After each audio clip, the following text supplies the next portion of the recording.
unspoken rule is you got to be at least 5 minutes late. As a former military man, I have trauma upon the idea of not doing something on time. Like it will destroy me if I'm like, and they get mad at me, and it's like the YouTube counts down until 1 minute, and then it just says waiting on this person, and it's like, so if I go live on time, they're like, you're late. It's like, no, I'm fucking on time. Okay, like just. Yeah, no, it's hey everyone, we are live now. I'm Jacob Winograd. I am, of course, host of Biblical Anarchy here at LCI in the green room. Guest tonight is Fabian Liberty, also goes by Scott. Scott, I've actually watched your channel, like not, I won't say I'm a regular like subscriber, but like you're one of those like ANCAP creators who I've known of for a while, and I have watched at least a fair bit of your content, some of the debates you've done. Like I listened to, which was really hard to listen to. I listened to your entire debate with Jay Dyer. Oh God, that's like the worst one of all. Well, like it was. Oh God, the beginning was bad and the end was bad, but the middle was like you guys actually got to stuff a substance, and it was actually like intellectually stimulating. But yeah, I just gave up with that debate. It was Jay Dyer, of all the debates you could have watched, mine. That is, oh God, he's the most bad faith person I've ever encountered in terms of online debate space. Yeah, he does. And that's saying a lot because I've met a lot of socialists. I find it's like I'm a Christian, and like there's stuff that Jay does and says that like I agree with, but I don't like the way he approaches doing debates. Like it is just kind of, and I think there's an element to like that blood sport and very performative, like interrupting and stopping people, where it's like I get it to a point, but anyway, we can get into some of this in the conversation. Yeah, I do want it's a meta. Yeah, but I did want to give you a chance here at the opening, since it's your first time on the show, to just go ahead and introduce yourself to my audience and to kind of give your background. My running gag is that, since we're all libertarians and ANCAPs, it's kind of like we're in Alcoholics Anonymous, but it's more like Statists Anonymous. So it's just like, what's your recovering statist story when you became a libertarian? So I'm Scott from the channel is Fabian Liberty. Yes, that is a nod to Fabian socialism, the Fabian Society. A hedgehog in sheep's clothing, if you will. I am an incrementalist, despite being, I might be the only incrementalist that is a hardcore ANCAP. I don't know any others that are. It's a rare breed. So, yeah, well, an ANCAP, a full-blown ANCAP is a rare breed. I'm very much in the school of like Liquid Zulu, in terms of a mixture of ANCAP and objectivist philosophy. And I do debates, I do reactions, things of that nature. A lot of debate panels. I didn't get my. I went a completely different route than most libertarian quote unquote podcasters. I've never been in the libertarian podcasting space. I never really got those opportunities or worked in that area. I did everything starting on Twitch with like debates and trying to be in the trenches against like all of the different variety of statists, trying to go to their home and debate, socialists and, of every variety. And, and sprinkle the seeds of anarcho-capitalism, because it was an area that was, quite frankly, there weren't that many libertarians there at all, despite the fact that libertarians have a bunch of podcasts. I kind of see a lot of the time it's a bit of a circle jerk, no offense, right? But it's libertarians talking to other libertarians about how we can talk to other people instead of talking to those other people. And that's nothing against the libertarian podcast space. It's just I found a niche. That's kind of what I do. So if you want to check me out, Fabian Liberty on YouTube. I eventually got off of Twitch because Twitch was just a dangerous place to build a platform with the ideas that I have. The writing was on the wall. I was going to get banned eventually for something. YouTube's a little bit safer. I'd love to be on Rumble or Kick or something. Well, actually not Kick, but it is what it is. In terms of my story, to just try and keep a very long life story short, I grew up in a very liberal household. I became more radical than my parents. I had a short stint being a communist and a Maoist. before, becoming a democratic socialist. And, over time, um, life experiences between, the court system with some of my family and some just horror stories there. And then growing up, becoming more conservative as you get more grounded in reality in the real world. I became kind of eventually became a left libertarian, um, moving eventually into like minarchist. And then I read Robert Murphy's Chaos Theory, and that was like the final nail in the coffin for me to being a real libertarian, right? As opposed to like a minarchist or something. Um, which was, was like, oh, even though I didn't agree with this, the theory drove me there. It was like, oh, well, clearly it's possible to get rid of the court system at the state level and have a system that functions. And then, yeah, and then, I had a stint with Christianity. I tried really, really, really hard to be a Christian. Like I was raised Catholic, um, went to church for many, many, many times, baptized in my own communion, all that fun stuff. I got a minor in religious studies in college. I went to Liberty University for grad school. I mean, I tried hard, but the more I searched, the more I was convinced that Christianity just wasn't true, despite despite that soul search, if you will, for meaning. It drove me further away from Christianity over time. That's not, and that's just relevant because of where we're at today. And so, yeah, there's a very long life story short. Yeah. I mean, other than the Christian part, a lot of what you said, very similar to my experience. I started out, I was raised in a conservative home, but that was sort of like the gateway to me becoming a leftist. I guess like a sort of stereotypical evangelical Christian upbringing combined with public Hmm. education. And I just kind of went, all this is nonsense. And I fell in with the left. I was a democratic socialist. I was like a OG, like, Occupy, sort of like Occupy Wall Street, sort of progressive Yeah, I and was there. Bernie bro. I, Yeah. And so, I, uh, how old are you? 33. So I'm 35, right? So Yeah. I think there's a similar kind of situation where we were teenagers, and then right as we're entering or hitting adulthood, the 2009 financial collapse occurred, Yeah. and like the Occupy Wall Street movement. I was there, at the federal building in Richmond and stuff like that. Yeah.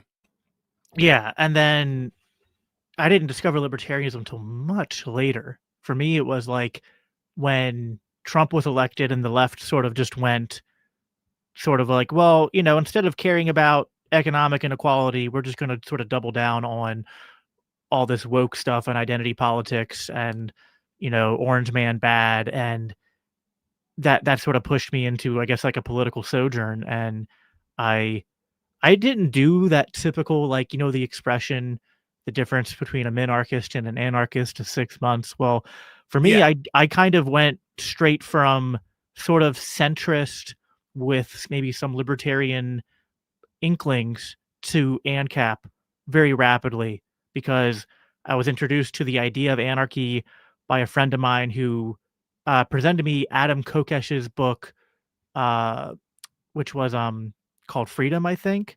And Hmm. I discovered libertarianism through Dave Smith, but then I was, like, meeting up with, like, local libertarians and whatnot. They recommended that book to me, which is actually, despite the fact that Kokesh is maybe, like, less popular these days and Yeah. maybe made some questionable life choices, that book is actually, like, a good way to introduce anarchy to a more left-leaning person. And so, but then I kind of the same thing as you, I was like, "Well, this makes sense philosophically, but, like, how do you do, like, courts and law and all this stuff without the state?" And so then Hmm. that's kind of what pushed me into, yeah, like, the Mises Institute and Bob Murphy and Rothbard and Hoppe and all that, and so I just, like, Yeah. read, like, everything all at once over the course of, like like, a week or 2 and just, rapidly was just, like, and then Yeah, became I a discovered I discovered left wing anarchism, in as a leftist, right? Like I like read some Kropotkin and things like that, and was like, oh, this is silly nonsense. This doesn't work without a state. Like you need sure, this is the end goal of communism, but like you can't implement this now and etc. And then I didn't, which is kind of funny that to like almost kind of horseshoe theory, like discovering left wing anarchism and then going through libertarianism to discover anarcho-capitalism and libertarianism. But I discovered libertarianism through Stefan Molyneux. Yeah, yeah. Molyneux was one of those guys who was also on my radar back in the day when I was starting to because I think at that time period it was very like the YouTube like political space was like kind of starting its heyday, right? And you had a Yeah, bunch well, of like Gamergate, you know. yeah, so yeah, there was Molyneux, there was like Stick Steffenhammer, there was uh got a lot of guys who like went by. Of course, a lot of people didn't use their real names back then, so they had all these weird, which I guess still exists to some Apparently, point Styx today. just got arrested. Yeah, I saw something about that. I I didn't don't, look and into then it. people were like, and I don't know any of the lore.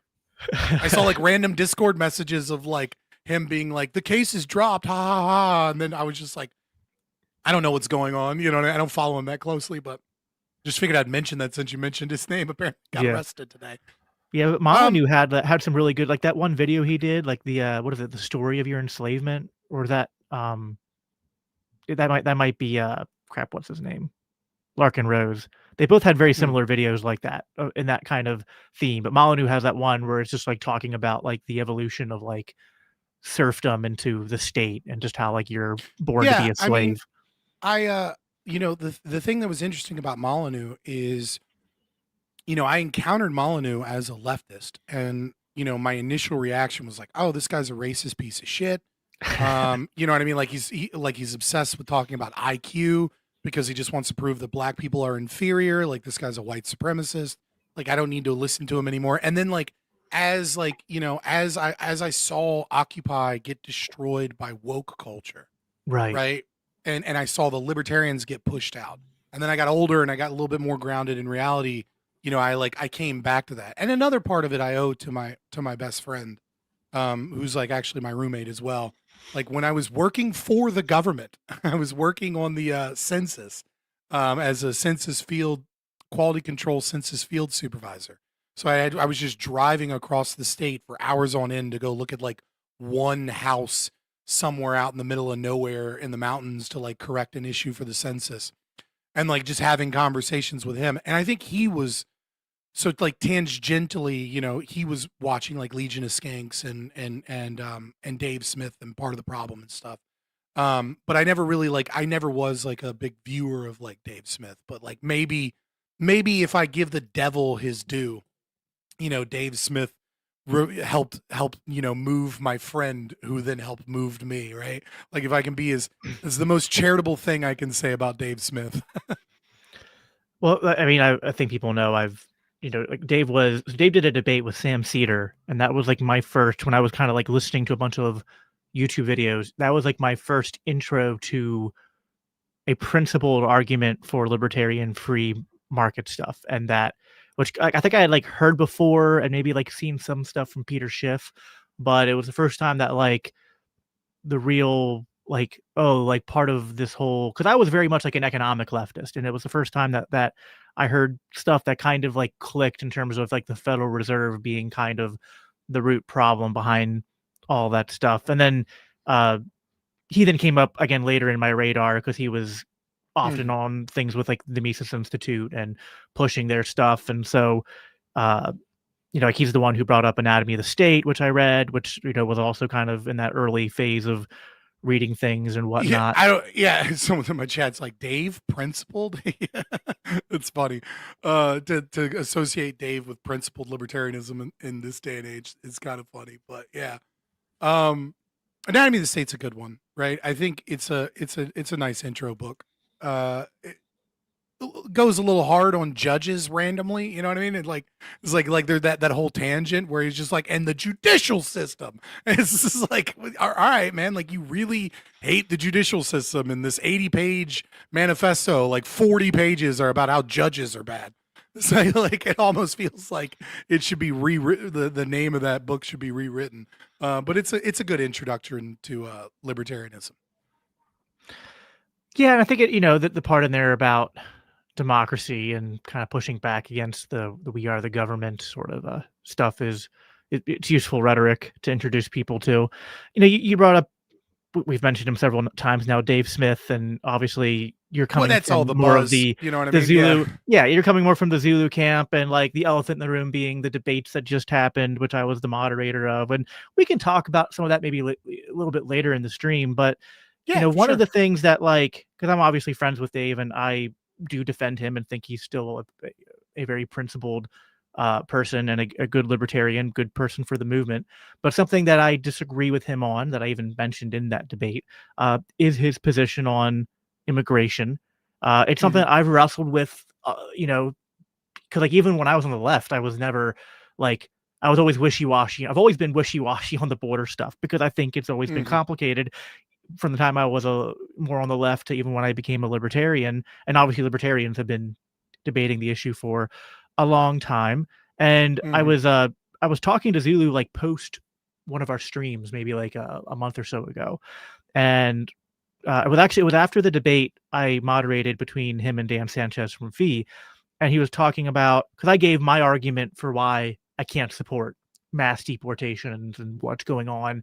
in America right now under the Trump system, and then Zulu was like, "Yeah, that sounds kind of like what Fabian is saying, because he recently changed his mind on immigration and whatnot."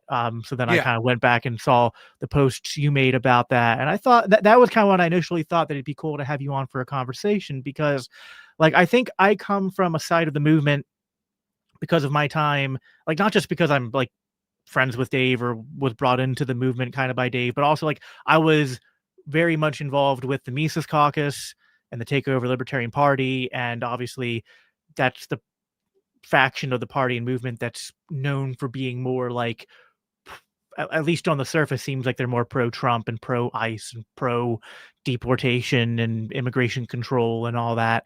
And I've always kind of been more of the, one of the ones in those circles that have been less gung ho about that stuff, and even more so recently. So, what was your position on borders? I guess, we don't have to go all the 6 way months back, ago like or over whatever. the entire, yeah, but like, yeah, 6 months ago, before your position changed, where did you stand on that as a Yeah, as an so ANCAP?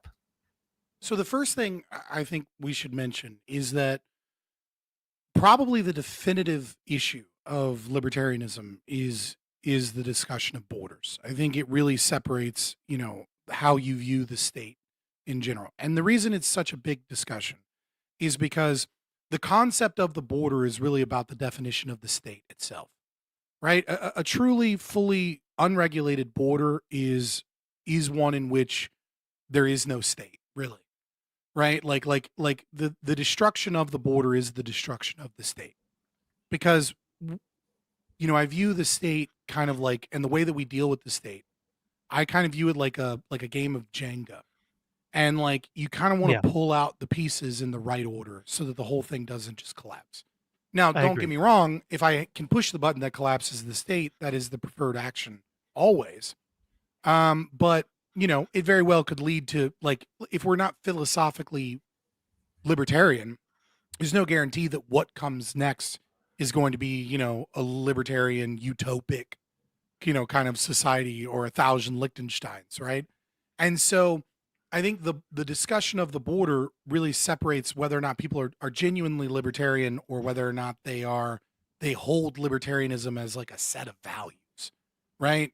And so if you're ever for, let's say, like if you say sometimes it is okay to violate the NAP, right? You're not a libertarian.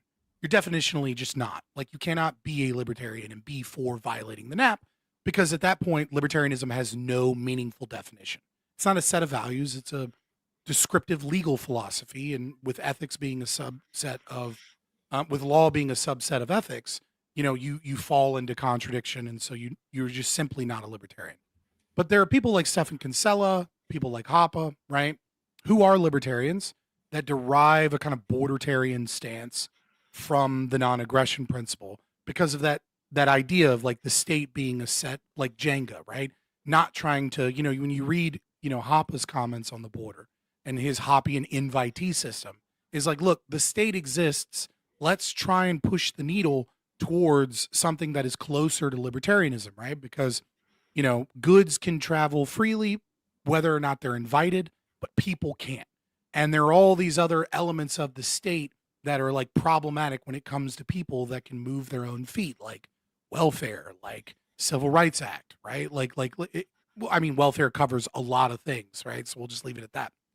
And so, 6 months ago, I was very much of the position that, look, from the Friedman kind of perspective of you can't have a welfare state and you can't and open borders at the same time.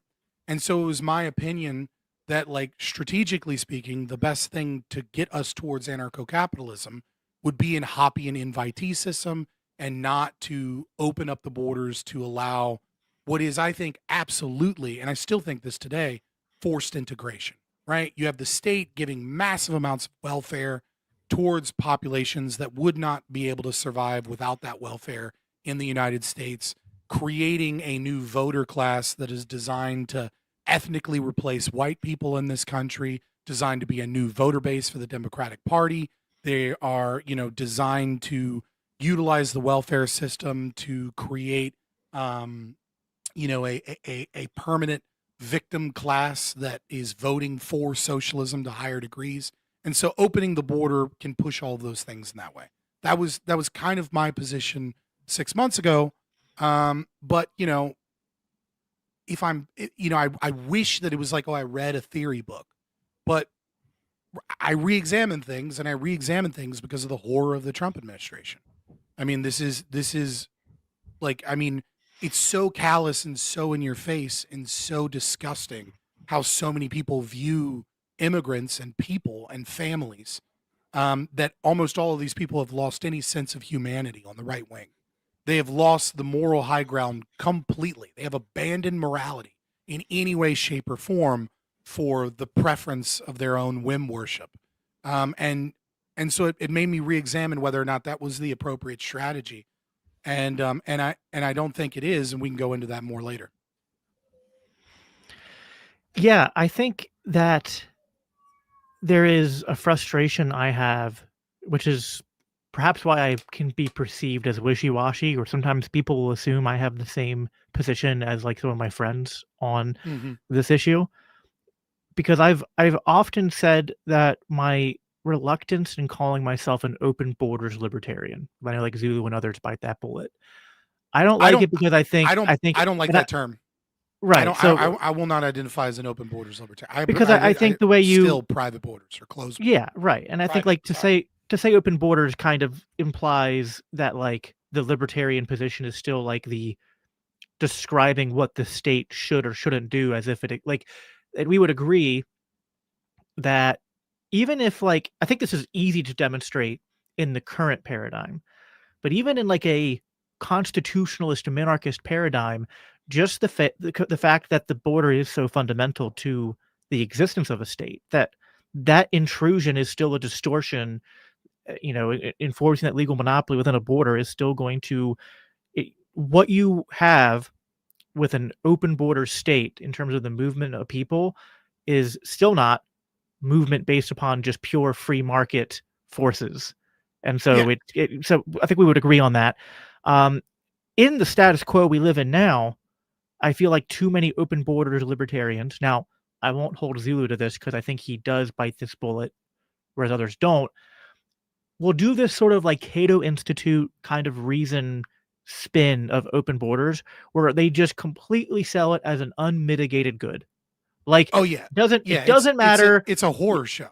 Right. Yeah. And so I have always kind of been the type to be like, listen, I'm not here to tell you that when you see open borders being used by the state to import millions of people, or being used to sort of in combination with the war on drugs and with welfare and all this stuff, I'm not here to tell you that those problems aren't real. I think they're very real problems.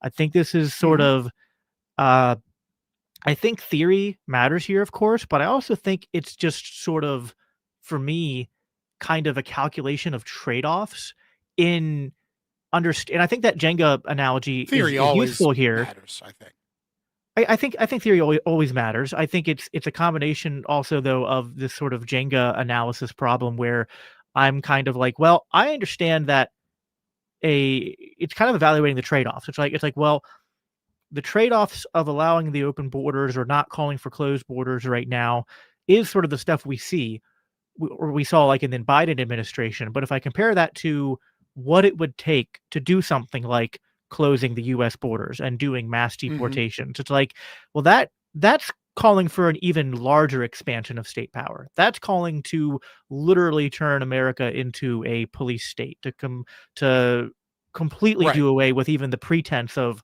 things like due process and following the Constitution. So it's just like I think that I understand that. Listen, like I would even be okay. Like, if I think this is kind of actually hard to imagine happening.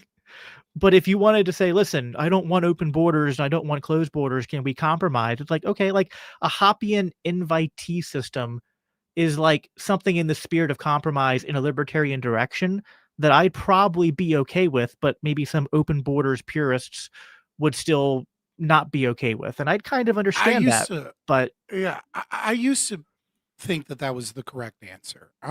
There's a couple of things here. I did a stream with Nicola on this arrow of regression theory that he's come up with, and I think, if he cleans up the presentation, it might be a good stream for you as well. To like, to do libertarian analysis of policy and understand, what direction the state is moving in. And so the basic concept of the arrow of regression is this motivated by a belief that the state can solve problems? If you believe the state can solve problems, you're already of a socialist mindset, no matter what the problem is. If you think, well, the state can solve some problems, we can use money and then we can engage in whatever the problem is, and the state can correct that problem. And the fact of the matter is that the state can never solve problems. It's an impossibility. It's just logically impossible. And do the you mean in a reason it's meta sense? I mean, I mean literally, when the state targets an issue and then you use state funds towards that issue, it always leads towards some trade-off that is more negative than positive every single time. The So reason do you being, like, mean well, well, I'll give I you an don't example. I'll give give you me a an example. hypothetical, right? So let's say, um, one of the things I'm passionate about is lead pipes in inner cities, especially. There's no healthy amount of lead, period. And the poorer the area, especially in urban areas, we get more lead in the water. And what lead does is it lowers IQ and increases developmental disorders and increases the likelihood of individuals to engage in high risk behavior. So there's a direct correlation between communities that have more lead water in their drinking water and, higher crime and lower IQ and less economic activity. So let's say the state says, well, we're going to fix this problem.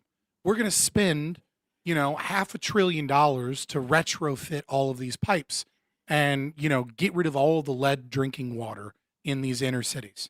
Well, that's a problem. And in theory, the state solves that problem. But the issue is that anytime the state takes, $500 billion from us, they're taking $500 billion out of the US economy. They're moving it from its most valued ends towards lesser value ends. Otherwise, the state is unnecessary, right? Like, it's completely unnecessary. The market would have fixed whatever problems exist out in the world. But the state intervened and took away money, took $500 billion out of the economy and put it towards this. And so the problem becomes that we never have a comparison between an alternate timeline where the state didn't correct this quote unquote problem. We don't have an alternate timeline where $500 billion wasn't stolen from the US economy. And so we can't compare how many people died from fentanyl overdoses because they lost their job and they went into a depression and started doing heroin because the economy is weaker and there were less jobs available. How many businesses had to scale back or, were destroyed because they didn't have economies of scale because the taxes went up. Or maybe the taxes didn't go up and the state just went money printer go burr and we have higher inflation. How many people, went to the grocery store and didn't have it? Like there's all of these other factors. And so you can look at it and say, oh, well, look, the state solved this problem. But in reality, what the state did is it stole money from the economy, creating a bunch of problems that aren't necessarily immediately obvious or identifiable to target it towards this issue. And then they claim victory over the issue by solving the issue. But the state doesn't actually solve problems. It's a market intervention that is against the values of the people at all times. Would it be more accurate to say that it doesn't solve problems without creating other problems? I mean, because I feel like, because, and I don't mean to be too like literal or Pedantic, like yeah. pedantic here, but like, because I was trying to think even like just on a very micro scale, like I don't think that we should, obviously we're ANCAPs. I don't think we should use taxpayer money to build roads, but there's obviously times where like there's a broken road and the state comes and fixes the broken road. Or like if you think about like the judicial system, which, don't get me wrong, the American judicial system is horrible, but it's not like they never it's not like they literally never prosecute an actual murder or theft case correctly. The point of understanding that the state doesn't solve problems doesn't mean that the state can't see something that, that a central planner can see that there is some issue somewhere, and then they can direct funds towards that issue. The problem is that in the process of quote unquote solving that problem, they've created new problems. Right. And they have done so, and in every turn, in every way, the state will always be inferior than the market solutions that would be available. This is just the problem of roads, economic calculation. Like they don't have all the variables. They're not allocating. They can't solve the ECP, right? So when, that's really important though, because this can apply to immigration. You have this belief that the state can solve problems. You need to apply the economic calculation problem to things like immigration as well, and recognize that when the state says, there is this problem, which is, let's say a whole bunch of Somalians in Minnesota, right, that are like defrauding the US government, there is either a belief, okay, government intervention in the market caused this, therefore we need to reduce or release government intervention in the market. That's the libertarian solution. And the anti-libertarian is the closed border. If you say, the way to solve this problem is to have the government intervene, and the government intervene further in the market, then what you are saying is, I am an enemy of libertarianism. Every closed border person that says the government can solve this problem and that immigrant is actively fighting against the concept of the government not being involved in things, and is instead the government creates a problem, and now they're endorsing the government's solution to the problem created by the government. So I agree with everything there. Couldn't you say though that again, part of me doesn't always like to bring up the Hoppian example. This is a bit of a tangent, because I think even though I think it would be kind of better than the status quo, it's also like, I think it's actually harder to implement that on like some kind of grand scale than people might want to admit. But if we're just sort of examining it just in pure theory here, I think the Hoppian system is more comparable to a incrementalist approach to immigration than to say it is Correct. grounded in a belief in, I think the state can solve problems. It's more like, I think the state can't solve problems. What we have now is total, like, what we have now is so bad. And this is kind of like, it's sort of like going from the IRS and all the taxes we have right now to like abolishing all that and replacing it with like some kind of flat tax or something. And you'd still be like, well, difference. Okay, go ahead. There's a fundamental difference. And so when Hoppe puts forward his invitee system, and you read about it, right? He is saying that there are all of these elements of government destruction and government control in the market, and that this is a pragmatic, for lack of a better word, Gosh, compromise. The word is very right? loaded. Yeah, it is, isn't it? I'm just teasing. I had to, right? But he is deriving this from the non-aggression principle. He is deriving saying, we need private borders. That is what we need to get to. And this, I believe, reduces that, and it's a realistic thing that we can get done today. And so if the United States, if the Republican Party somehow became wildly more libertarian in perspective or values and stated immigration and welfare are both problems created by the state. And so, we don't think we can pass through Congress right now open borders. And so we're going to put forward this hopping invitee system, to get us closer towards anarchism. Then that is motivated by an understanding that the state has caused these problems and that this is the best victory we can get in our current governmental structure. So we're going to vote for that system. That is fundamentally different than somebody like Dave Smith saying, well, what about the will of the people? And like preaching collectivism and anti-libertarianism, right? Like that those are two wildly different things. If you're a bordertarian, that believes in a hopping invitee system because you recognize that the state is this destructive element and that welfare is destructive and our current immigration system is destructive of human, civil liberties or rights, et cetera. And so you're putting forward this policy prescription as a means of getting us closer to anarchism and destroying the state, then like I can support you in that. But if you're doing it understanding that like, oh, this immigration issue is a problem that the state and the government can solve. We can solve all of these problems of like too much welfare being used and, ethnic communities being replaced and, them bringing in the voter class for the Democratic Party, and the means by which we do this is cracking down on immigration. Then what you're doing is you're setting forward a philosophy, which is the driver of all politics, right? That the state can target and solve problems. And every time you say, look, I fixed the lead water pipes, this will be used as further justification for more state intervention.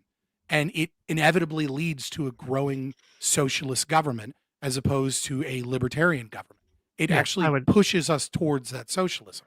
I would pretty much agree with all of that. I think to sort of steelman where Dave and others are coming from, which again, I'm sympathetic to it to the degree that I understand the concern, and it can. I think me too. By the way, I totally understand the concern. And I think the actual problem here is that sometimes we as libertarians have to, if we're talking about biting bullets, like one of the bullets we have to bite or bitter pills we have to swallow is that sometimes the state can create these no-win situations. And I feel like what part of what Dave's argument is that like the consequences of mass immigration, especially like state sort of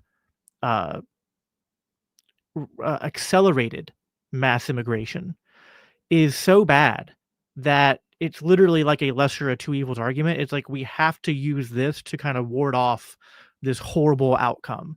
And now I think Dave then tries to, like in his debates with Alex at Soho and others, tries to then relate this to libertarianism by way of like saying that like, well, if the people did not consent to this mass influx of people because it's not happening through market transactions, then we libertarians can say this is not a free market outcome and we can oppose it. And I think, well, that part's kind of right. But then and I think this was Alex Nirmasta's strongest point in that debate, even though I think Alex didn't do a very Alex did not. I don't think Alex did a very good job in that debate for reasons we can talk about. But I think they both did a really bad job. I think one of the things Alex said, which is true, is that you can't like disconnect the outcome you want of like mass deportations and closed borders from the means that is required to make that happen.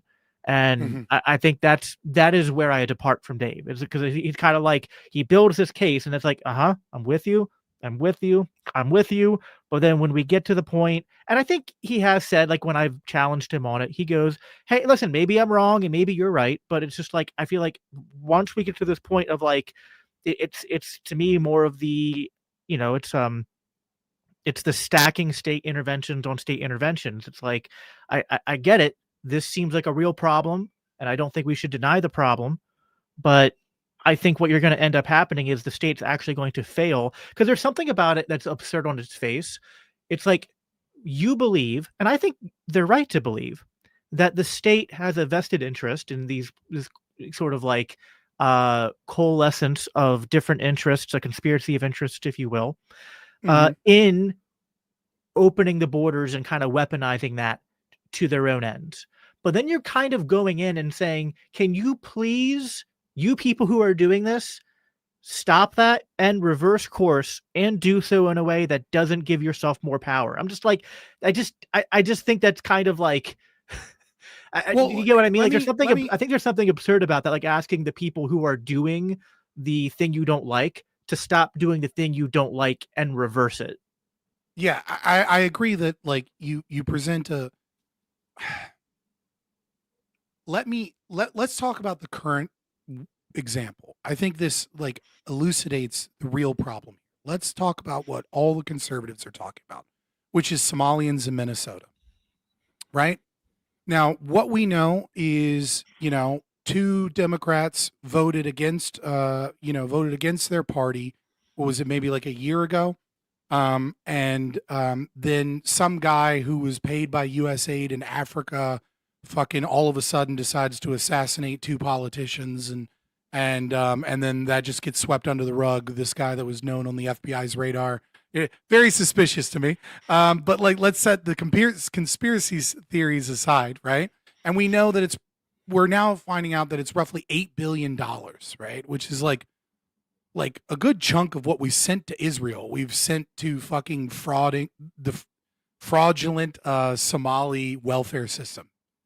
And we have this population that is very low IQ and very, very high rates of inbreeding, right? That's just a reality. I know people will be like, that's racist. It's just true, right? Somalians are 99% ethnically homogenous. They're 99% Muslims, which is, antithetical to libertarianism. But where is the conversation at with every conservative? It's about race. It's about culture. It's about why Somalians are bad. It's about, oh my God, I can't think of her name. One of the Somalian from Minnesota that is their representative. Regardless, Elon Omar. Sorry. It's about Elon Omar, right? None of it is about the actual problem. And that is the reason why closed borders is such a problem. Is that closed borders and immigration conversations are a means of covering up the actual problem. The actual problem is that we have a welfare system that they could abuse for $8 billion. That's the actual issue. It's not that there isn't the occasional Somalian that would be successful in America, or that, even it's the fact that we have immigration and deportation as this on the table solution for problems created by people, created by the state, is the problem in and of itself. If we could just like push a magic button where all of the conservatives in America no longer thought of mass deportations of innocent people. And I mean innocent from a natural law perspective, not from a legal positive position, right? Where they couldn't get rid of illegal immigrants or legal immigrants unless they had actually committed a crime, right? If that was no longer a thought in their head, every single one of those conservatives would be saying, what the fuck is up with this welfare system? Why is all of my money being stolen to support a population that is defrauding the US government? And why is it that the Democrats allowed that system to defraud everybody else and steal money out of my business, out of my children's mouth, so that we can forcibly import this voter class? The problem is that when you put immigration on the table as a potential solution, it takes away all conversation of what is the actual problem. And the actual problem is that somewhere between like 30 to 50% of all of the wealth that every single American makes is going towards welfare. Like 74% of the US federal budget is payments on the debt and entitlement spending, right? Only 20, that means 26% of the budget is infrastructure, military, all of the things that we vote on. Social Security, Medicare, Medicaid, TANF, welfare, corporate welfare towards like, payouts and subsidies, all of those things that are market interventions is like 74% of the US budget. And when you take all of our taxes plus inflation, property taxes, sales taxes, etc., somewhere between like 50 to 70% of all of your money is stolen. Literally, it's not like it's not just the income tax, right? Like you look at Social Security and you go, okay, I make $20 an hour, what is it? 7.1% of my paycheck is taken away. Well, you forget that your business has to pay payroll taxes, so they pay 7.1. So 15% of your payroll right off the bat is stolen to support Somalian immigrants in Minnesota. Right? Like that's the actual fucking problem. And that's why we have third worlders with fucked up ideologies thriving in this country, is because we have a government system that steals a majority of all of our wealth to funnel to these immigrants. If we got rid of all of that welfare, we wouldn't, why the fuck, you wouldn't give a fuck about immigrants, because the immigrants would have to survive on their own 2 feet and within their own community and support systems, and they'd be economically productive members of society. Well, but the immigration issue covers up the actual issue. And all of these things also, of course, increase the antisocial behavior and harmful ideologies that are just Sorry, could you say that again? I was coughing. All of these things you're pointing to also foster and accelerate the antisocial behavior and growth of harmful ideologies just within the native-born population. Yeah, and increase why do you think Nick Fuentes is getting popular? Right. Yeah, it increases the even just the tensions between like blacks and whites in inner cities and stuff like that, and the rise of identity politics and all that. And it's just so I think all that is fairly spot on. I think that another part of this is sort of like going back to like the criminal justice side of things, because I think some people go, well, now that they're here and you're saying we can't deport them, so what, are we just supposed to be less safe and just sort of like put up with that? And I'm like, well, part of the issue is that you're still kind of going to your arguments here. You have created this expectation that it's the government's job to keep you safe.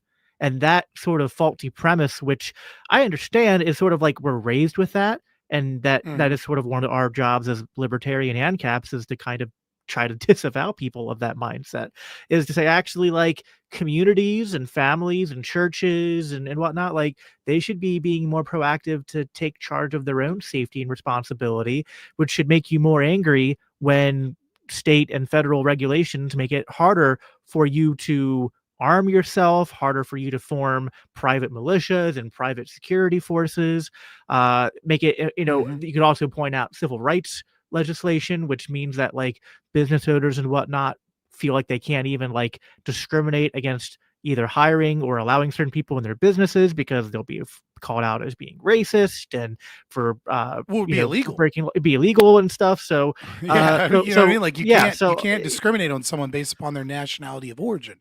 Right. So like you can't like a business owner who is in like Minnesota right now can't just be like, I'm not saying this is the right way to handle it, but like just for ease of argument, they would get in trouble if they said we're not serving any Muslims, right? Like if you come in and you're in obvious Muslim attire, we won't serve you, right? And they would get in trouble for that.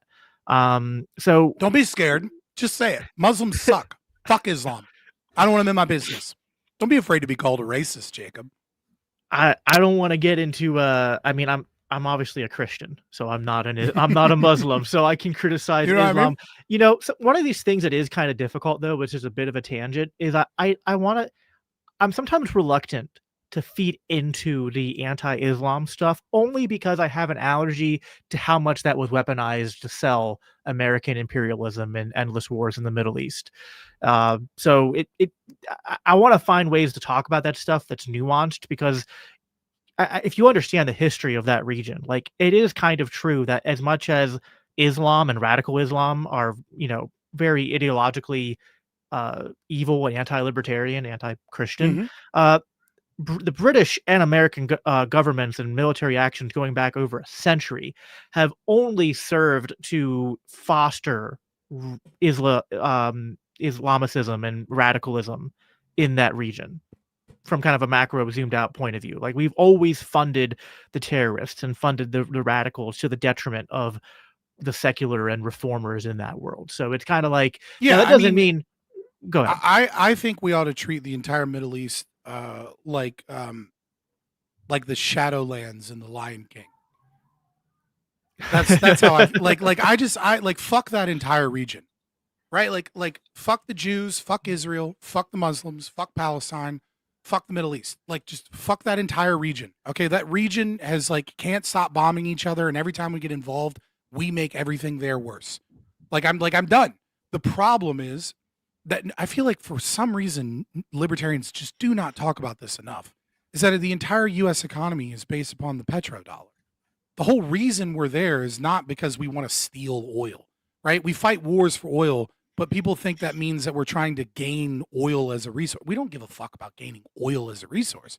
We give a fuck about the fact that Nixon, after he got off the gold standard, backed the US dollar by the petrodollar so that we can export inflation to the rest of the world.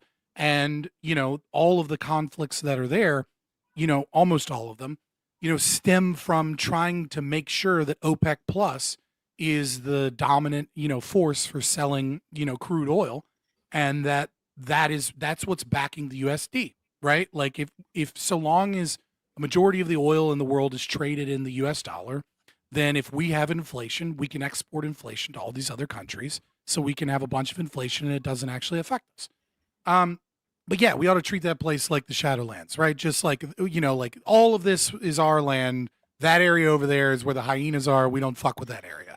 I have complete fatigue for that area. But as far as Islam is concerned, yeah, I mean, I kind of see your point that like it plays into the hands of, the US empire to, make Islam an enemy, culturally speaking.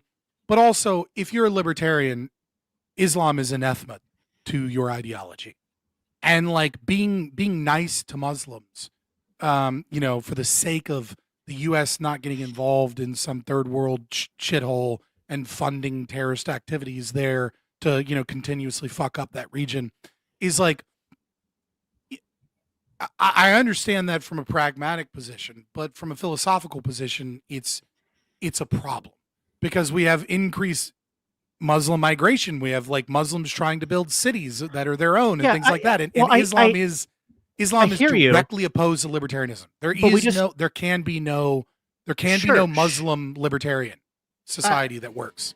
Well, I think there can be people who call themselves Muslims, but who probably are like, not following the Quran or Islam as cafeteria religion, culturally Muslim, sure. Yeah, but I just want to make sure that like, and I think you would agree that like, there's at least, again, everything's multicausal, right? So like, I don't want to, sometimes it's annoying. Like I'll say, this is leading to this. And they'll be like, well, there's other factors too. It's like, yeah, no, I know, like nothing, everything's multicultural, but I think a primary hashtag not all women. Yeah, right, exactly. But like a major driver of this immigration in the first place is the empire, is that like we go and destabilize these regions. And it's not even just the past 20 years of action there since 9/11. We've been muddling in the region, both us and Britain. So like the West, broadly speaking, since the even before, and then especially ramping up, around World War I. So it's kind of like, it's like the neocon talking point of like, we have to fight them over there, so we don't have to fight them over here. It's like, they got that backwards. Like you fought them over there, so now they're coming over here. Like if it weren't for that, I don't know. I like it's hard to know to what degree Western intervention has caused, hatred of the West. And to what degree is it just Islam? Like Islam is a violent religion that is based upon conquest. But they aren't born Muslim, and they aren't all born radical Muslims, right? Like, are you familiar with the King Crane Commission that was done after World War I? I'm not familiar with it enough to be able to repeat it or anything now. I mean, it was basically the sort of like, so like the League of Nations and like the Arabs were lied to by the British and like told that like, if you fight for us, then like you'll get like all these different like regions that were formerly the Ottoman Empire, like you'll be able to have your own Yeah, there's like sovereignty. 3 Yeah. British mandates, and they all overlap. Yeah.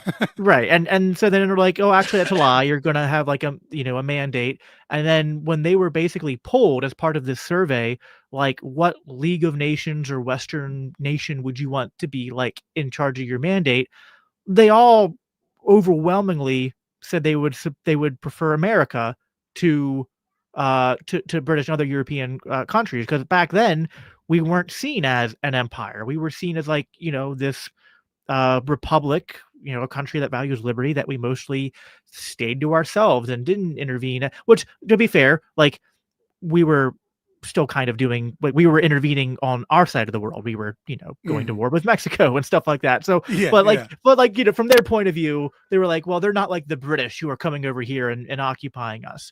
And then there's just, again, correlation's not causation. And I'm not saying it's just this one factor, but there is like when correlation is almost 1-to-1, and there's like as America intervenes more and more, then you start to see a rise in terrorist attacks and also a rise in fundamentalist Islam in the region rising, because it used to be that there were many more who were like, yeah, nominally Islam or nominally Muslim, but they weren't like being raised in like Islamist death cult ideologies that teach them to strap bombs to their chest, throughout the entirety of like the last 100 years of Islam. So, yeah, I don't know. I don't deny that Western interventionism causes problems for the West.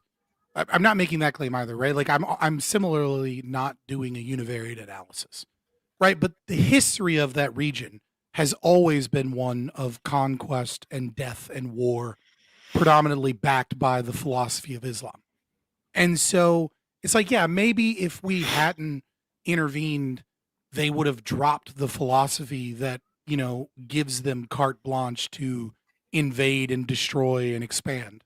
But like ever since Islam has been a thing, it has been, it has been a driving force for the philosophy of that region. It has been a region that is focused on conquest, right? Like they took over Spain, and for 400 years they were forcibly, converting people. 2/3 of all castles built in Europe were not built because of medieval, wars against other European countries. They were built to, or against the Vikings, right? They were built to protect from Muslim slave traders in the Ottoman Empire and, things of that nature. They held the largest slave trading empire to ever exist in human history. There's still slavery in that region because of Islam. The fall of Constantinople, like over and over and over again, we see aggression from Muslims. Now, if you want to say that maybe that philosophy would have modernized, maybe we would have more culturally Muslim as opposed to fundamentalist Muslims without Western intervention. Yeah, I agree. Like, I definitely agree that like bombing people doesn't create friends. Right. That's obviously.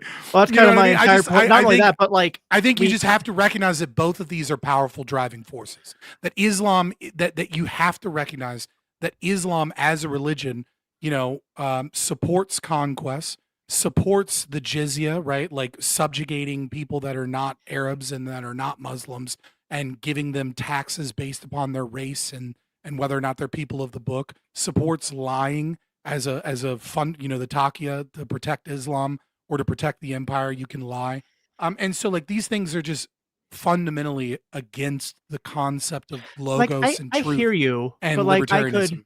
but like, and again, this is tough because it's like I don't want to sit here and be the Muslim apologist, but like there are Muslims who would say, well, actually, the Muslims who are saying the things that you're saying, Scott, like, well, they're misinterpreting the passages, right? Now, I know then the atheists and secularists can go, well, this is just the entire problem with religion. But my point just being that, like, I guess maybe because I am a Christian, I have a little bit more sympathy to go because like, listen, it's not like, and I think you probably agree. I think two things are true at the same time with what I'm about to say here. That I think if you compare Christendom to Islam, I think there's less.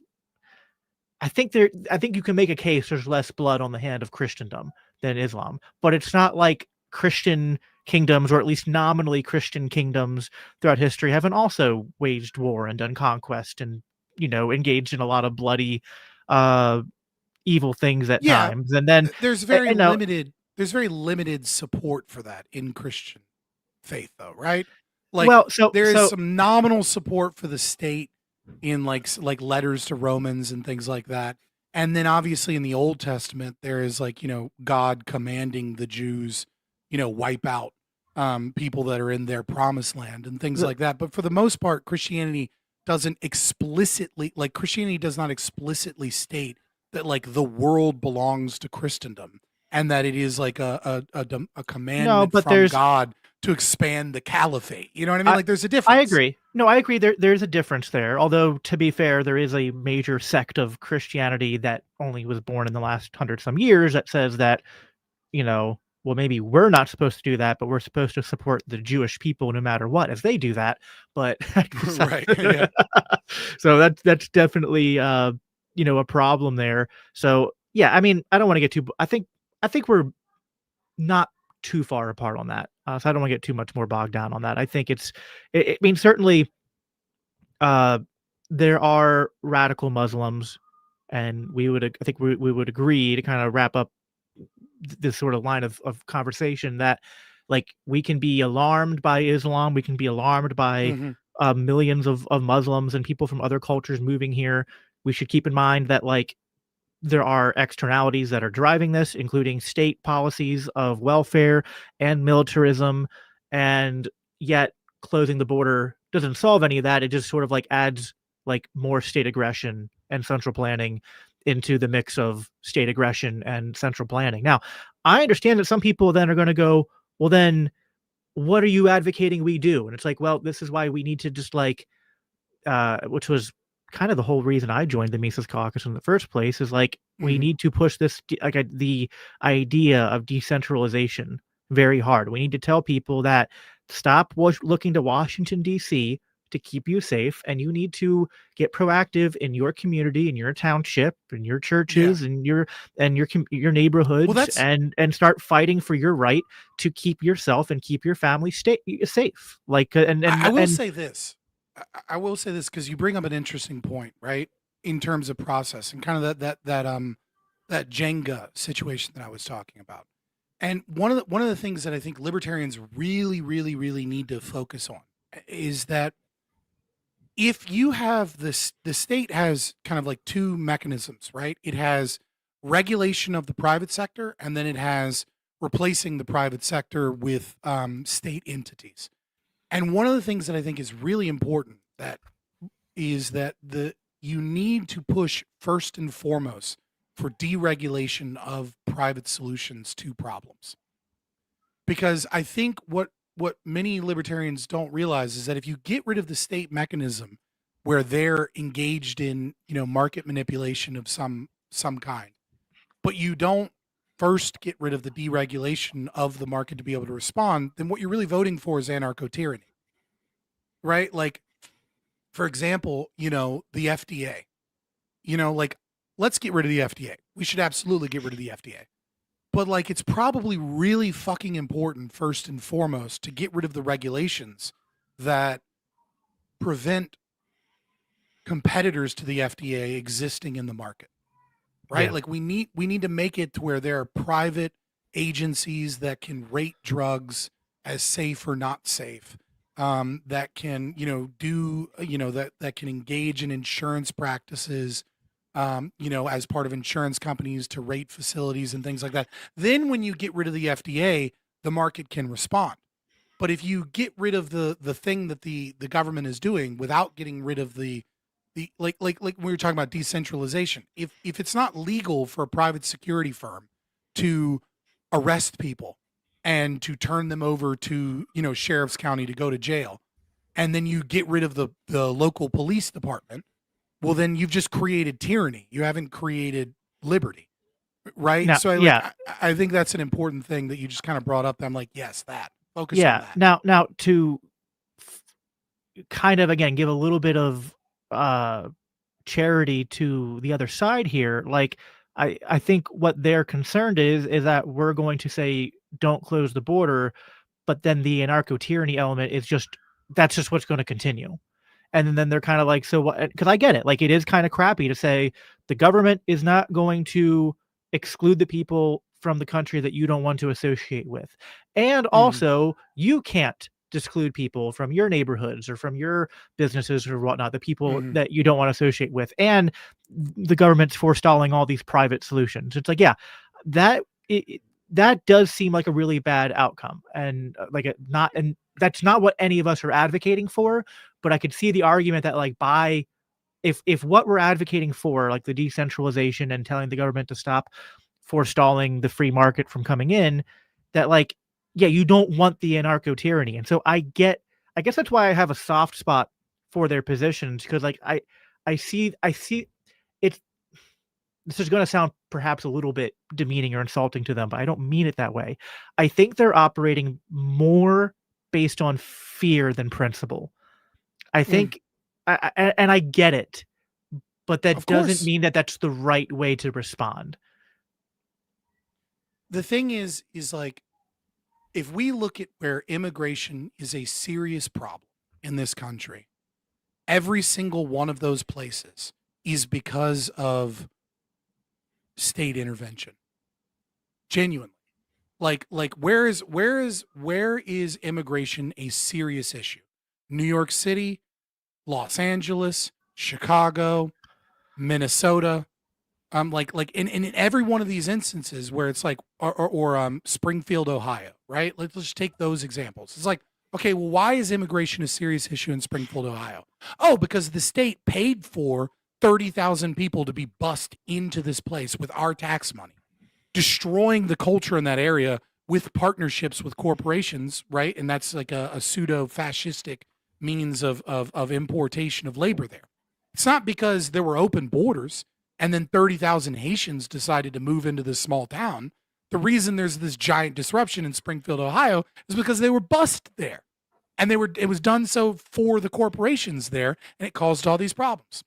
You look at Chicago with like Tren de Agua taking over apartment complexes. And it's like, well, why is that a problem? Well, those communities exist because of a massive welfare state in Chicago that is supporting and propping up these people, and then Tren de Agua moves into these bad conditions.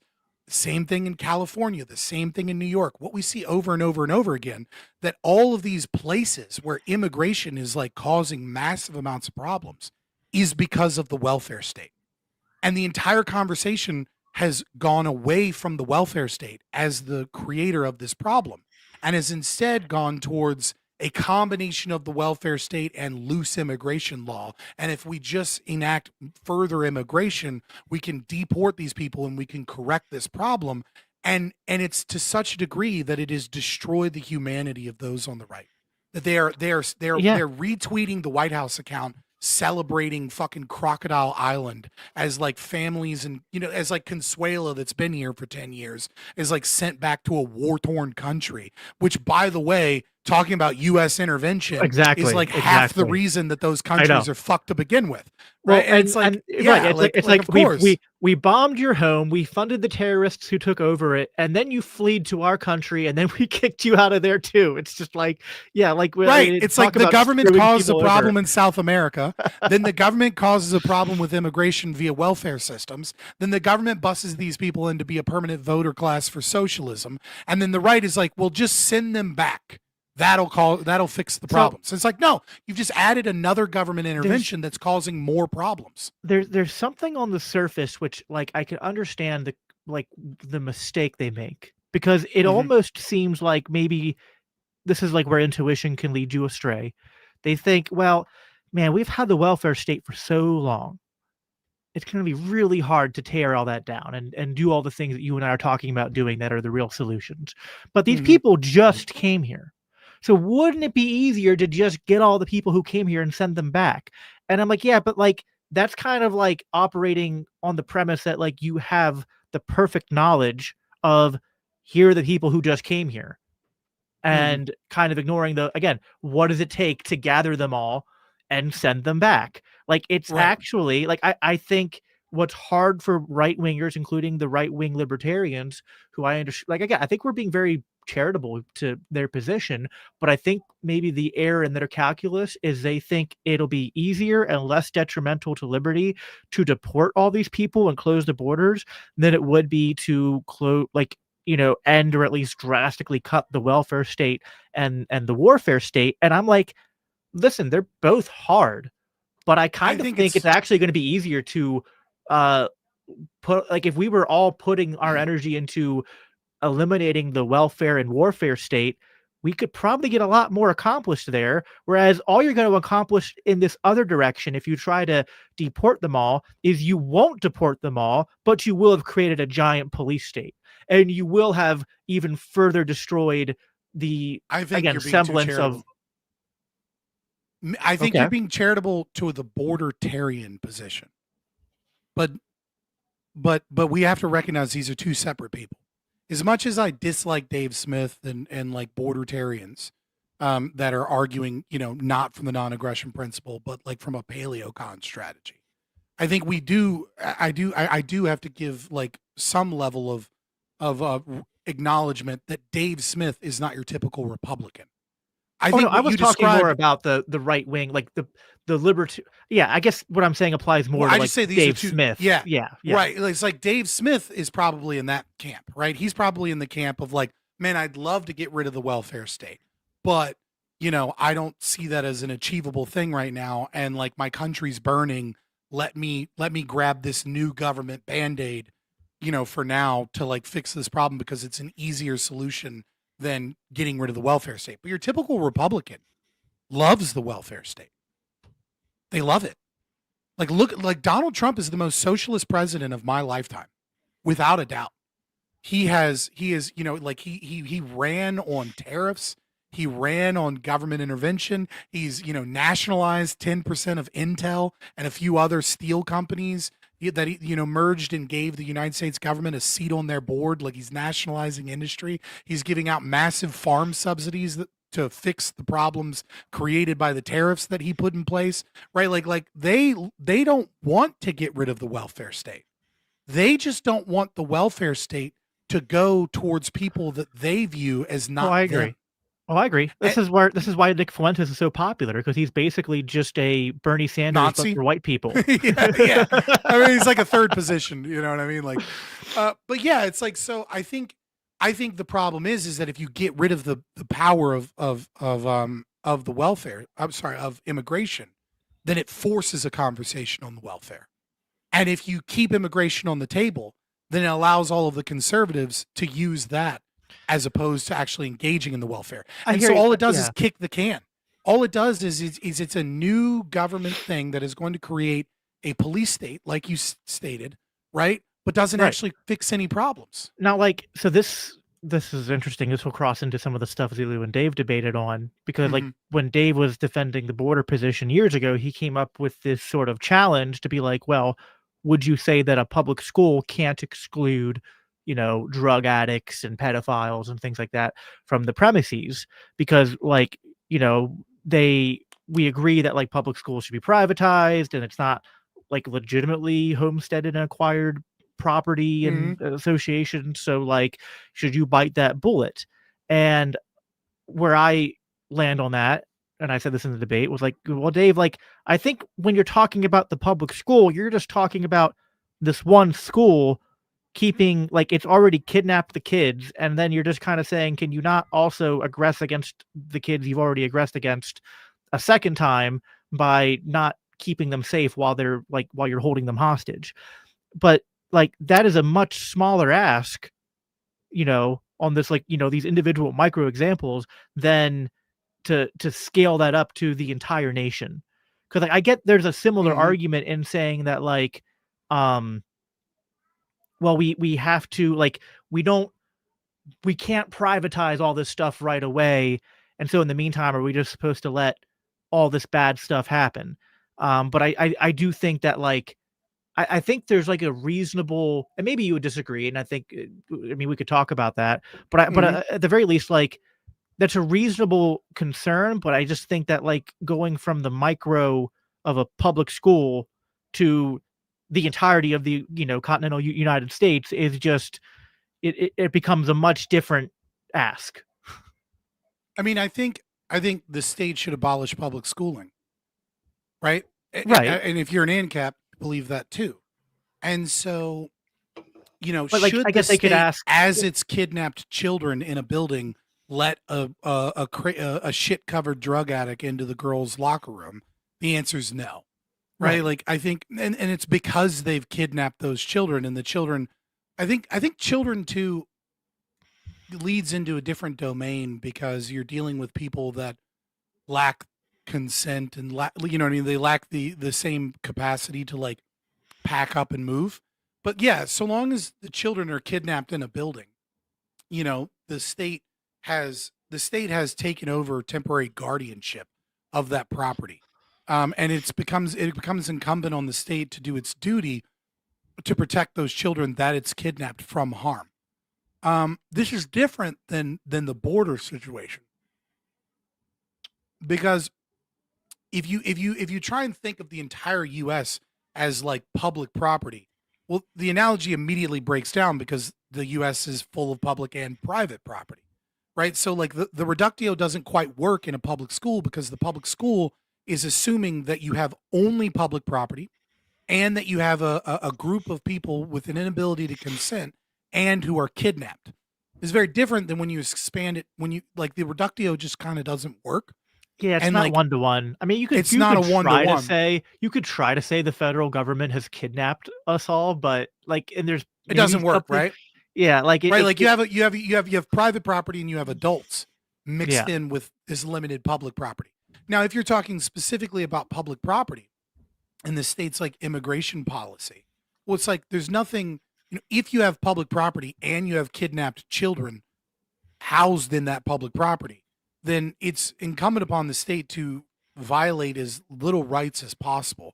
And letting right. in drug-addled maniacs into the girls' locker room is like a very different thing than letting a random person, whomever they are, let's even say it's a drug-addled maniac, across a border where they can go to private property, they can go to other places. Like the reductio just doesn't work.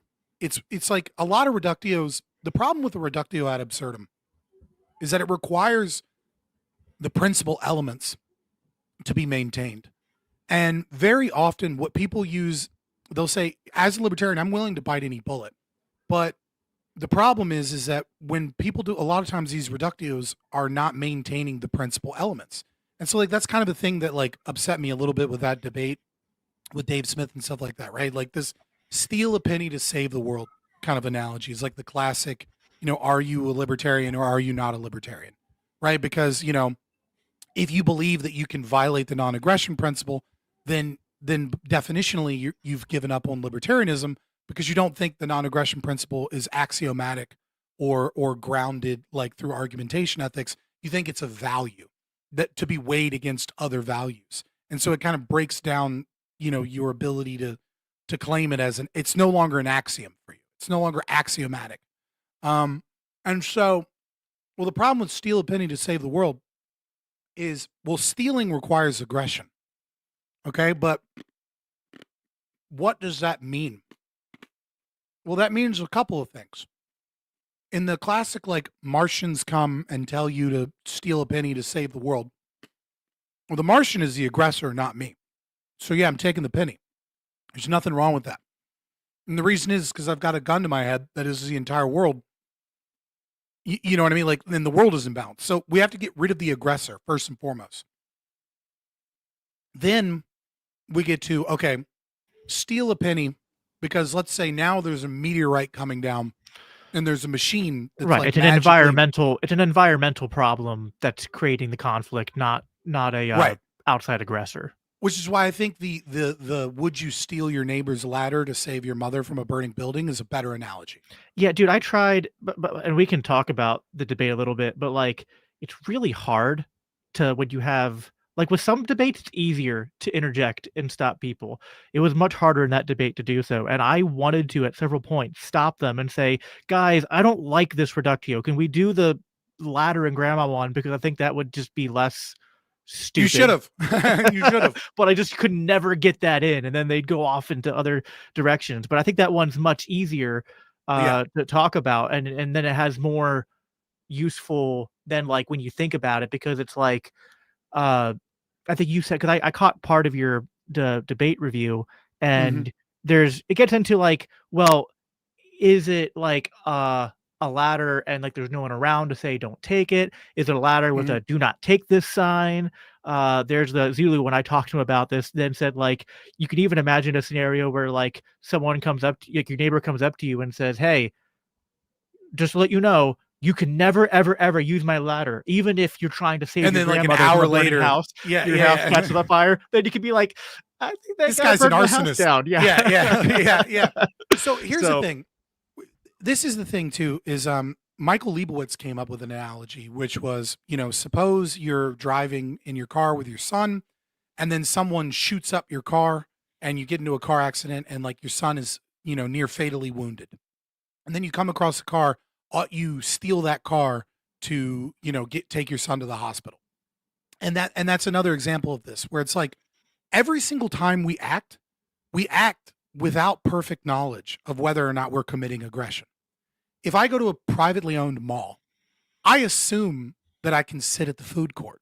I assume that I can touch the hand railing. I assume that I can use the elevator. But it may be aggressive. It may be, for whatever fucking reason, that there's some unknown rule that the property owner doesn't want me touching these things.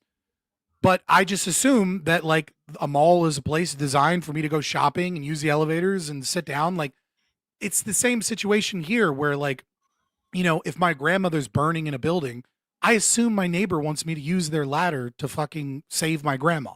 Now, if my neighbor has said before, don't you dare use this ladder. Well, now we have another conversation. And it's like, well, why did they say that? Okay, they told me, they gave me beforehand knowledge. Maybe I ought to buy a ladder and I won't be in that position to begin with.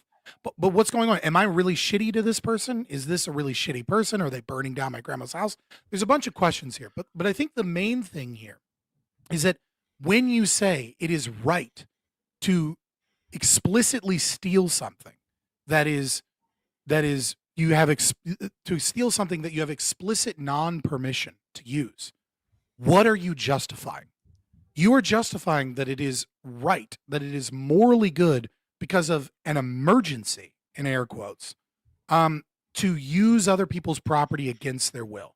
And as soon as I need to know then, what is your limiting principle and how did you derive at that limiting principle? Because if you don't give me that, then I must assume you're for U.S. aid. Like Dave Smith believes that it is 100% right for billions of dollars to be stolen from the American people because the Africans are in an emergency. They need their HIV medication. They need food. That's an emergency to them, right? Why is it okay to violate the rights of other humans in this presumed emergency, right? Yeah. Like you need to have a limiting principle. And I agree. I'll give the objectivists, at least they have a limiting principle, but I think it's a bad one, but at least they have one. I think the answer that Dave gave, which you could say maybe, I think this is unsatisfactory for a lot of people, especially because like it was marketed as a debate, and so they were expecting Dave to have more of a like positive case to bring. But Dave's answer is kind of like way about Zulu. It's like, dude. Well, we can do that, but like Dave's position was, I think there is a limiting principle, but I can't point to what that is. It's hard to say, and I think now. Oh yeah, I agree. Yeah. Now there's an intuition. Right. Now there's an intuition that it's wrong to watch your children be tortured to death. This is why I take a penny. This is why I spent like the first 5-6 minutes framing the debate, because I was trying to say like I actually think they're both like pushing on things that like I'm sympathetic to both of them, because I'm sympathetic to what Dave's pointing to, but I think it's ill-defined, and I think Zulu's pointing to like this is ill-defined, and if you leave it ill-defined, this is like a really slippery slope into whim worship and just justifying anything based on. And I'm like, yeah, I think you're both right, and we need. I think we need. Now, maybe that debate wasn't we can say maybe point to the imperfections and say like we need better conversations going forward. But like I'm happy at least now that like I thought like we actually got to what the conversation needs to be, which is Right. like is it nap absolutism? And if we're saying it's not in these extenuating circumstances, then like how are we justifying that? Because I agree there needs to be a conversation about, and like maybe we don't have the answer yet, and maybe we won't have the answer for a while. But then it's like I feel like my frustration is that uh I wish that the Zulu camp was not as I don't know, unfriendly or uncharitable towards Dave for him admitting he doesn't know. But I do wish that the Dave camp, which I consider, I guess, kind of loosely part of the camp I'm in my audience, would not be as like uh what's the word, condescending towards like Zulu and his camp and like people like Right. you for kind Right. of saying like, all right, fine, like believe that, but we're not satisfied with that and we're going to keep pushing to try to find that philosophical consistency. I think that like we need, but like we need, this is how philosophy works, is like people talk Mhm. these things out and like keep brainstorming and trying to like uh check their premises and come up with more creative solutions to the problems that we face in philosophy. And so like there's parts of that debate that like I'm going to do a postmortem on it on my show when we're done here. There's parts of the debate like I feel like I could have done better, that like I wish would have gone differently, but I'm at least happy that like it got the ball rolling in terms of Yeah. like people I think it's talking rather than just like everyone just like sniping at each other on X for the last 2 years. I think it's a victory for Liquid Zulu and our camp to just even force the conversation, because I think for a long time this wasn't being had in the libertarian space. Whether or not you think Zulu did well, which I think Zulu definitely could have done better. No offense, Zulu, I love you. But but also it was 1 o'clock in the morning when he started. I think it wasn't, not necessarily a game time, but I get it. Yeah, I think when you come to these limit cases, there's a moral intuition that like something breaks, and I absolutely um, respect Dave's position in the sense of like my moral intuition says steal a penny or watch my child be tortured to death. Like something feels wrong in my heart that I would watch my child be tortured to death and not take a fucking penny. Right? Like I totally get that. And the thing is though, is this is the difference between a libertarian and a post-libertarian. Is a libertarian says, okay, I have a moral intuition that this isn't quite right. Now I need to go into the theory and figure out why. Why do I have cognitive dissonance where I feel in my heart that something's not right, but the theory is telling me to do something that feels wrong? And then the post libertarian, such as Dave, that just goes, okay, well, you're goofy. You know what I mean? Like, okay, you're silly if you think that's right. It's like, no, this is an opportunity to dig deeper into those limit cases to discover what's going on here. And that's when you do the work to go, okay, well, what does steal mean? Okay, what does this actually look like? And that's where we talk about, Yeah. is it right? Like, why have I been given like if I look at that car case, for example, right? Instead of the ladder case, it's like there's a car. Okay, I'm going to take the car, and it's not stealing as far as I'm concerned, because I assume that someone would let me use their car to save my child's life. But now let's change it, and there's a window in the window of the car is a sign that says, "Do not take this car unless authorized personnel." Right now, I have express non-consent to use the car, and it's like, okay, I have to choose between taking the car and saving my child's life or letting my child die. And it's like, well, why is that? Why is there? Would someone put that sign in a car that expressly gives non-consent? Well, maybe they have a child themselves with a medical condition that requires frequent stops to the hospital. Maybe you're killing someone else's child so that you can save your child. Is it right to murder to save your kid? And then the question becomes, well, how many people can you murder to save your kid? Like There's there's a also this reason, like knowledge stealing. problem of Yeah, like you like, and I think you've consent like people can make mistakes, but there is that issue where like we never have all the information whenever we act, What's and so mens like rea versus right, actus reus, right? so Like they don't so have the mens rea to steal. so it can get very complicated, and I think I guess I'll end on I'll say this will be my last word, then I want to give you kind of the last word and a chance to just kind of closing thoughts and plug your show before we hop out. But Yeah. I guess my frustration is that like I don't think Dave has to be the philosopher king. Like Mhm. I think Dave can say, you know, I understand legal theory enough to like, go on these big shows and present it to laymen, and now maybe we can be unsatisfied with his immigration policy, but we've talked about that already. But still be like he's doing a lot of good, and if he's saying, hey, this stuff here, I don't know if we have solved, then like I feel like the actual philosophers then and the jurists, they just need to keep working until they come up with answers that then Mhm. the rest of the libertarian laymen and pundits and whatnot then go, oh look, we solved that problem, right? But and maybe like, and to be clear, I guess I'm in the camp of thinking I don't know that like Zulu and you and all of them have like perfectly solved the problem, Mhm. because I think we're still like talking about it, uh, but I think like we're laying like I think you guys are on the right track. I think you're moving in the direction of trying to solve the problem. And I think someone like Dave, like if you like a year from now, like, write something or make like an hour video or something that like perfectly explains it and we all agree with it, then like, we're all better for it. But I guess anyway, that's just my thought. And listen, I know, like, because I've had so many conversations on this. I knew everyone's like, but Dave drew first blood, and he called us worse than communists. And like I've told Yeah, Dave yeah. that. I'm like, listen, man, like, what's worse than a commie? Like, that's one of the worst things you can say to libertarians. Like, you're worse than a commie, and I get it. Like, that does sting a little bit. But it's like, like if Liquid Zulu lived here in America, it's like we would all be putting the box cars together, man. Like, you know what I mean? Like, it's just like I think we need to find ways to like, and I think again this applies to everyone. I'm not saying like just you guys.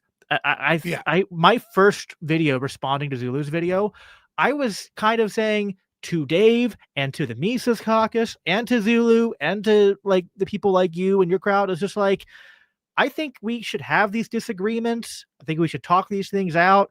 We don't have to be friends, even. I'm not even saying that, but like, I, I am just not of the type to like make any of you guys my enemy. To make like, I'm certainly not going to make Dave Smith my enemy, but I'm also not going to make Liquid Zulu or you my enemy. It's just kind of like, why would I do that? Like, even where we disagree on things, it's just like we're a hell of a lot closer to each other. And you can say things like, well, you cease to be a libertarian when you say this. And I'm like, okay, like we could debate that, but also like we're all still part of the same movement. If you even if you want to say some people are at times departing from the theory. So anyway, that's my closing thought. Yeah. Well, thank you for having me on the show. I know I can be a bit ornery today, especially because I'm just kind of sick. So my brain is working at like 80% capacity, if that. Um, yeah, I mean, like, I don't want to turn this into the I hate Dave Smith show or anything.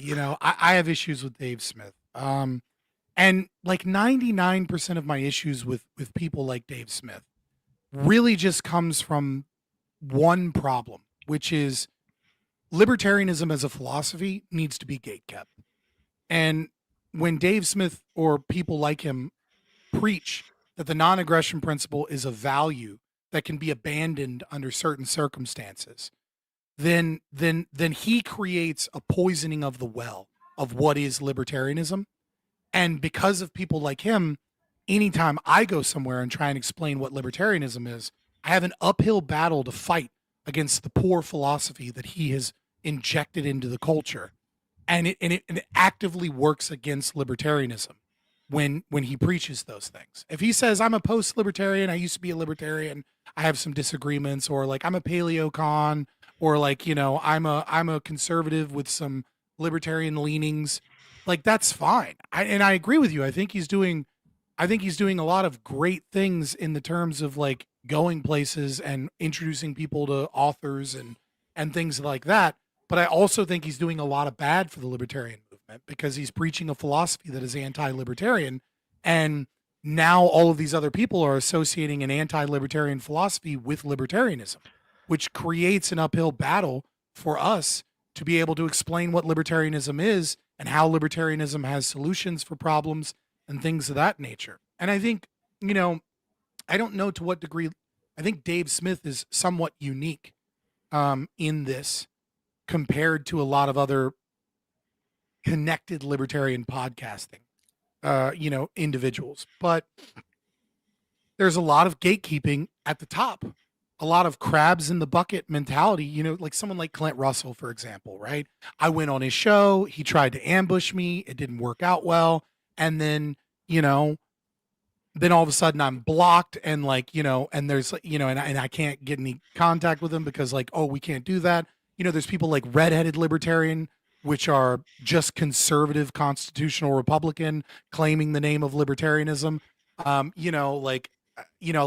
had inroads with other people oh God, what's his name? When the Tom Woods stuff came out, and it's very obvious that he, had an inappropriate relationship with his first wife when she was 15 years old. But because that came from the Prags, anybody that was honest about that, had to be shut down and gatekept. And so, there's a feeling beyond just the poisoning of the well of libertarian philosophy that there are a lot of people that are conservatives first, Christian conservatives maybe first, libertarians second, that are preaching things that go against libertarianism, and then they're gatekeeping based off of clout and based off of, the ability to get on large shows and things like that, because they feel it's their desire to, package their version of libertarianism and kind of keep the less popular Zulu people, locked away to a certain degree. And I'll be honest, yeah, there breeds some resentment to that.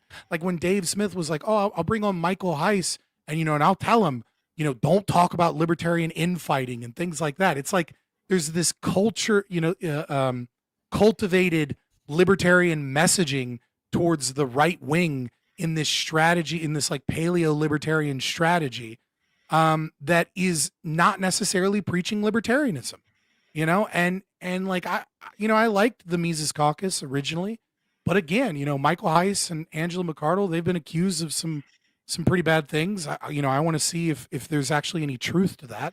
I want to see that go through the courts, to see if there was any money laundering or if it's just a bunch of brags, barking up the wrong tree, trying to, attack people because of typical libertarian infighting. But, Joshua Smith was a great candidate, and Mises Caucus put forward someone that was, doing DARPA research and was the most charismatic person ever. Because it was, a group. I supported Josh Smith, just for the record. Hell yeah, dude. Hell yeah. Hell yeah.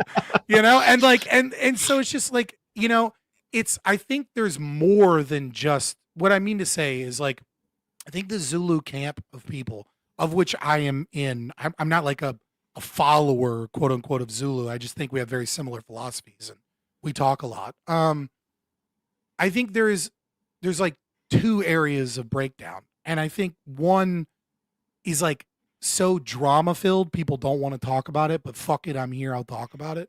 And that is there's a bit of a resentment that this strategy that we find to be pragmatism, is also being used to cultivate a message toward all the big podcasts and all the big conversations to try and gatekeep out the people that are actually fighting for libertarian philosophy because they're seen as problematic because, we're autistic, or we're too into the theory. So we got to keep them down. I think that was not put towards you guys. That was put towards we're not going to talk about the the prags and the libertarians who were pushing a lot of the more social degenerate and I agree. other things. I agree. Yeah, the Chase Oliver types that think I don't drag queen story hour is somehow a good fucking thing or some shit like that. I agree. But I just mean in general, it has been a process that we have seen where there is a gatekeeping nature towards I agree. the clout I think of these individuals that honestly all of the attention is on, and they're preaching something that we find to be anti-libertarian, claiming the moniker of libertarianism, while at the same time saying, well, yeah, you can violate the non-aggression principles My sometimes, and my we need my closed message, borders and things yeah. like So that. like my message to like you guys was to like Hmm. try to be less resentful and to not be as like to, yeah, like maybe be upset about what the things that Dave said 2 years ago, but to like, I don't know, not uh I don't know the right way to say this, but like, I don't know, just not be Stop being a overly dick. defensive. I'm a bit of a Like, dick sometimes. I get it, you know? whatever, yeah, but then like my message to like Dave is the same thing that I've said to like the Mises Caucus for a while, which is like, listen, I get there are some people you have to block because they're like super annoying, but Yeah. like you guys went, I think, too far in the other direction with that, where you just like anytime anyone would express any disagreement, or criticism, they were kind of blocked off and ignored and whatnot. And Hmm. I've always been more of the like, I think we should platform these conversations and people, and uh, and to like Dave to be like Dave, I think you are a good champion of the movement, but I think like if you want to be the champion of our movement, then like I think it would help you and the movement if you, Hmm. not all the time, not with every person, but at least sometimes like check in with like, the more radical The base jurists. Yeah. and be like, hey, what do you like? It doesn't mean you have to agree with them, but just get their input. Be like, what do you think I'm getting right? What do you think I'm getting wrong? Like, what I think that kind of healthy dialogue is necessary for the movement to continue to flourish and grow. Because I think we To Dave's need. credit, he doesn't block people on Twitter. A lot of other people do. Like Dave does engage, and He I blocked think Mo he he he does a blocked lot of Monhawk, but attacking. then he unblocked him, so Right, but I'm just saying, like to Dave's credit, amongst a lot of the top tier people that like gatekeep people under, Dave is less of an active gatekeeper than those people are. I don't see Dave. I've never heard of anybody saying, "Oh, this person told people not to invite me and to keep me off of their shows." I hear that a lot about a lot of people up in the upper echelons, right? I like Eric July does that shit. Clint Russell does that shit. Red Ed Libertarian does that shit. But Dave Smith, I've never heard from anybody being like, "Oh, he told me not." Maybe he pulled the ladder up a little bit. Whatever, that's fine. It's not his job to get small YouTubers on shows. But I will give Dave that credit, which is like he will engage if he feels like it's big enough. I just yeah. I do agree that that would be better for all of us to have more conversations like this. I think it fundamentally comes down to what is the strategy. And Dave Smith's strategy, as far as I can tell, and people like him, is reach as many people as possible and get them, interested in the idea of libertarianism and maybe reading some libertarian theory. And I don't necessarily think that's a bad strategy. Liquid Zulu and I, we have a strategy, in the Celebrtarian video, which is to speak to the remnant, Isaiah's right? To job, speak, yeah. yeah, it's to speak to the people that can become philosophically consistent libertarians. I'm kind of in between Zulu and Dave, right? It's like I recognize sometimes the message needs to be spoken in a means that like speaks to normal people, right? And things like that. The only thing I would say is as much as it's important for the big libertarians to maybe gatekeep the crazies out so libertarians don't look so crazy, it's important for us crazies to gatekeep those big noises, those big voices, and say, look, you don't have to be a philosopher king, but you can't say it's right to violate the NAP, right? Like you can't talk about the will of the people as an argument for your stance, right? You can't say certain things that are just antithetical to libertarian theory, like and also call yourself a libertarian. It does a disservice to the movement.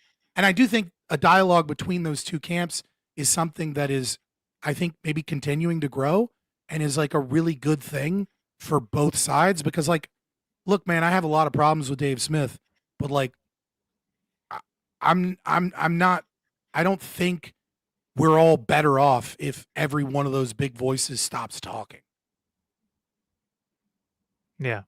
No, I mean, I like I don't agree with everything you said there, but I think like the essence and like the core of what you're saying, I 100% agree with. So we have a lot more we could talk about, and I actually I forgot you've done some videos talking about like the some of like the culture war stuff and like the trans stuff from a libertarian perspective. So I'd like to get you back Yeah. on at some point to talk about that, because I think Yeah, that'd be I'd love to a talk about some of that good stuff. conversation. Where can people from my audience, I guess, just search Fabian Liberty? Is there any other things you want to plug or whatnot before you Yeah, just go? Fabian Liberty. You'll find my YouTube and my Twitter, both Fabian Liberty. Yep. Sorry I wasn't 100% here. I'm like all No, you're stuffed good. up. You're good. You're good. No, it was a good You know what I mean? conversation. But I was like, no, the show must go on. I'm gonna dope myself up on some BC powder and Dayquil and just fucking go for it. But yeah. You can find me Fabian Liberty. You know, I am an anarcho objectivist. I won't be like Liquid Zulu and say I'm the true objectivist. I'm not. You know, I have a little bit more humility than that. But you know, and you know, I do debates fairly often. I do you know, reaction videos and things like that. My streams are usually a little bit longer. Because I guess maybe because I came from like the Twitch space initially. So, you know, come in, have a good time, join the Discord. Unlike Zulu, mine's open whenever you want. So just come in and hop in and talk shit. And if you're too crazy, I'll block you. I appreciate it so much. And then also, please pimp out all your stuff, because I know you're working for institutes and stuff like that. Where can people find you? Oh yeah, follow me at Biblical Anarchy, and we're yeah, I work for the Libertarian Christian Institute. If you're so inclined, if you want to support what we're doing, we are doing our end of the year fundraiser. So every dollar you donate in the month of December is matched dollar for dollar, and you can go to libertarianchristians.com/donate if you want to do that. But yeah, man, this was a lot of fun. I'm sure we'll do it again sometime. I'm now I'm not mad at you. I'm like 20 minutes late for my next stream, and I'm gonna go hop over there quick. So, but Yeah. Well, have a good one. you too, Brother. man. And it's always a good sign when you run late. It means the conversation was interesting. Yeah, exactly. That was a lot of fun. Thanks everyone for tuning in. Thanks again, Fabian, and talk to y'all later. See ya.